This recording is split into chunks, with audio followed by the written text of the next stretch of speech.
of the 75-year-old woman who spent her life driving Palestinian children to hospital.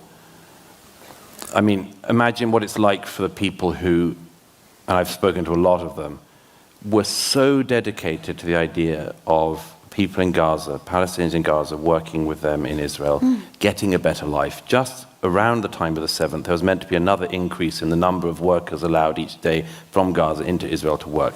And that was, all the international community were pushing Israel to allow more and more workers in. And I've spoken to a lot of people in the kibbutzes who were friends with these people, were friends with Palestinians, employed Palestinians, worked with Palestinians, tried to do everything they could to make this work. And they discovered that when people came into their communities, they knew exactly where to go. Exactly. They knew, for instance, in one of the kibbutz, they knew where the house of the head of security in the kibbutz was, and they went and they shot him and his family, and then they went door to door everywhere else. In a heart-wrenching revelation, Douglas Murray exposes the devastating price of Western naivety. Watch as he narrates how peace activists' dreams of coexistence ended in betrayal and death. Those who championed harmony became priority targets, their idealism being weaponized against them. From Jewish progressives choosing social acceptance over survival, to Gaza workers using peace permits to map massacre targets, Murray reveals how deadly delusions about evil exact the ultimate price. Because there is a huge range of beliefs, and I have Jewish friends of mine who go on the Saturday marches. Really? It's awful. Wow. And they're not There's friends. a case for a psychiatrist. I mean, unfortunately, they're probably not my friends anymore. Yeah. But there is a minority of people Jewish people who go on the marches on a Saturday going, no, it's amazing, we're marching for the poor people in Gaza, and you have that side of things. It sort of goes on to a question that I want to ask you, which lots of people have asked me to ask you, which is there is, the Jewish community is a real mix of political beliefs, and there is a large group of people who would call themselves far more to the left. They would be the Guardian readers. They were that side of people, and they have said to me, I love Douglas. I love what he says, but he's a bit right wing. And they say, how do I balance my political beliefs with what he's saying and his more right-wing beliefs, and they're struggling with that. I tell you, I've got one response. How about asking him to tell the truth?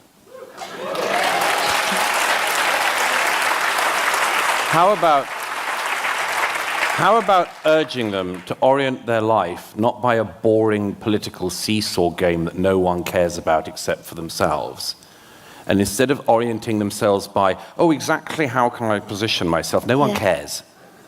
No one cares. It's why we love Douglas. Instead of saying, how will I balance myself to make sure I keep my Guardian reader friends on side, say, how about you just orient yourself towards the truth? Yeah. If something exists in front of you, when you come across a mental blockage like this, you can keep hitting your head against the wall, or you can realize that you've got to do something else. And the something else in this case is to look frankly at what is actually happening. Mm-hmm. Also, by the way, it's a serious moral defect in a person to believe that their membership of a political tribe should override anything else. If I don't care whether I'm thought of as right-wing or not, but if somebody said to me, Douglas, I don't agree with you on Ukraine, and, you're likely to tarnish your right-wing credentials, I'd say, so what? So what? What's that got to do with it? I don't care. Kick me out of your boring club. Why would I want to be a member of it anyway? Yeah.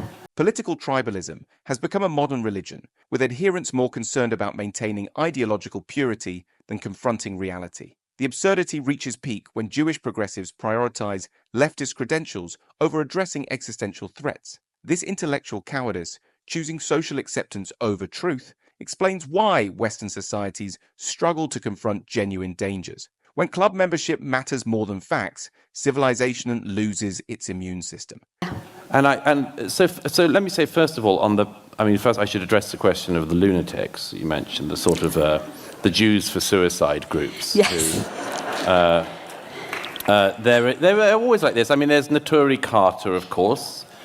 This is a joke that may only work with this audience, but there's also, of course, there was Queers for Palestine. I mean, it's which the best. I called recently, and again, this doesn't work with everyone, but not everyone gets the reference. I think you can. I called Queers for Palestine the gay Naturi Carter.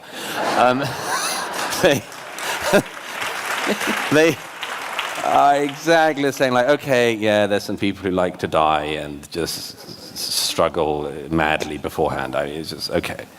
But then inside from that, I would urge your friends who say this to listen to the testimonies of people from the kibbutz who I've spoken with, who were far to the left of any of the people you're talking about, I can guarantee. Absolutely right. Absolutely. And, you know, if you go around the sites, they've been cleaned up a lot now. They weren't when I was there, it was pretty fresh. And if you go round, you can literally see peace now stickers on what remains of somebody's fridge.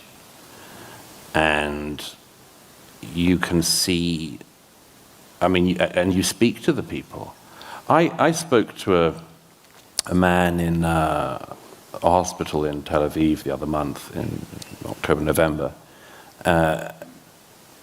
Very nice man, been in the kibbutz all his life, total leftist, peace now, activist, believed in peace with the Gaza, lived just by the Gaza in near Oz, and he was in the safe room on the morning of the 7th with his wife and teenage son and daughter, and they shut themselves in the safe room. As you know, the safe rooms didn't lock because nobody expected this to happen.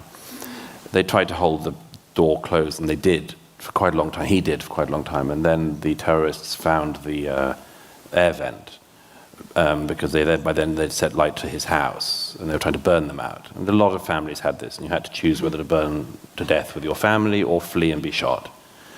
And they stayed, and the smoke was getting too much, and they opened the vent. And then the Hamas saw this, and they threw grenades in, and one of the grenades killed his wife. And then they stuck a Kalashnikov through the shutter, and they shot his 14-year-old son through each side of the chest, and he bled out in front of his father and his sister. And his father also lost both his legs. And it was heartbreaking. He described that his son said to him as he was dying, would you bury me with my surfboard? We said, would you bury me with my surfboard? And when the authorities came to ask if he wanted anything from the house that was burnt, he said, only one thing, if you can find my son's surfboard. And he buried him with it. He said to me at the end of our time together, he said, you know, Douglas, I've been a leftist all my life. I want nothing but potato fields from here to the Mediterranean. We can't live with these people. Peace activists' surfboards become funeral decorations, the ultimate rebuke to coexistence fantasies. A lifetime advocating Palestinian rights ends with grenades through air vents. The father who lost everything, wife, son, legs, delivers the war's darkest truth. Ideological delusions die hard, but they do die. Sometimes it takes watching your child bleed out to understand evil isn't solved with peace stickers. Now, there are hundreds of stories like that. Everyone's heard of the 75-year-old woman who spent her life driving Palestinian children to hospital. I mean, imagine what it's like for the people who, and I've spoken to a lot of them, were so dedicated to the idea of people in Gaza, Palestinians in Gaza, working with them in Israel, getting a better life. Just around the time of the 7th, there was meant to be another increase in the number of workers allowed each day from Gaza into Israel to work. And that was, all the international community were pushing Israel to allow more and more workers in.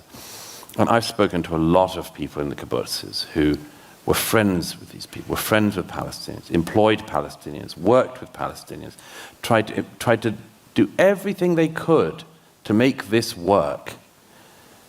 And they discovered that when people came into their communities, they knew exactly where to go. Exactly. They knew, for instance, in one of the kibbutz, they knew where the house of the head of security in the kibbutz was, and they went and they shot him and his family, and then they went door to door everywhere else. Yeah.